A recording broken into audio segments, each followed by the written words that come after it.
Omwezi ogwokunanga 25 omwaka guno twakulaga abatuuze ku kyalo Nabusanja mu ggombolola y'e Kayonza mu disitulikiti y'e Kayunga nga balumiriza omukyala Pauline Awoli okubagobaganya ku ttaka lye yagula nga kuliko bo ng'ab'ebibanja.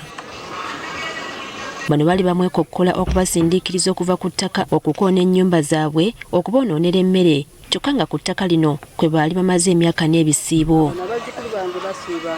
Ensonga zino zawaliriza ne minisita omubeezi w'ebyettaka Sam Mayanja okuziyingiramu era n'alagira abatuuze bonna okudda ku bibanja byabwe n'omukyala Penny n'akwatibwe olw'okukola effujjo ku batuuze. Newankubadde ebiragiro byonna byali biyisiddwa twali na kimu kyakolebwa era abatuuze basigala batulugunyizibwa kw'ossa n'okubaggalira mu makomera ag'enjawulo. Kati olunaku olw'eggulo RDC w'ekitundu kino Mariam Nalubega ne minisita Sam Mayanja bazzeemu okuyita olukiiko mu kitundu kino okusala entotto ku mbeera eno nga ne Penny Awoli alwetabyemu.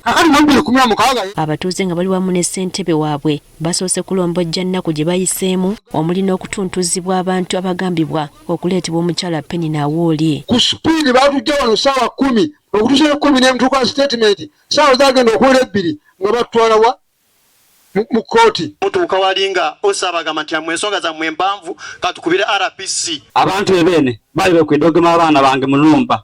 Ndi mu nnumba anambaire baida kukoona nnumba kwenda kutola mu baana bange kola ki obati baenda kubawamba tiidi. Wano abakulembeze mu kitundu kino omuli ne ssentebe wa NRM Moses Kalangwa we basinzidde ne bawanjagira minisita agonjoola ensonga eno abantu basobole okufuna ku bwenkanya.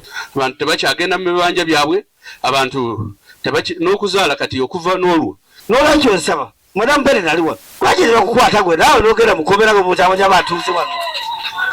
Mayanja yagamba bakukwata tebakukwata. Oluvannyuma lw'okuwulira ennaku abatuuze gye balomboze omukyala Penny Awoli apondose n'akkiriza okuteeseganya n'abatuuze ekizibu kino kiggwewo. Mbadde mbasaba nti bw'oba olina ekikusumbuwa ntuukirira siina muntu gwe nali ngobyeko mu maaso gange. Omuwabuzi wa pulezidenti ku nsonga ez'enjawulo Fiona Balungi akalaatidde omukyala Penny okukoma ku bakuumi be bagambye nti bamutawaana nnyo eri ekitundu. Abantu abasobola okunywa enjaga, abantu abasobola okunywa omwenge ne babeera influenced by drugs, so they can do anything once they're in public here. Police bagenda okutuukira nga abantu bano bakoze ekibakoze obulabe. Minisita Mayanja wasinzidde n'alagira omuyambi wa pulezidenti Fiona Balungi ne RDC okuleeta alipoota mu bwangu ku bantu abakoseddwa okulaba engeri ey'enjawulo gye bayinza okuyambibwamu. Twagala yenna abe deputy abe assistant abeki let them be subject to the RDC.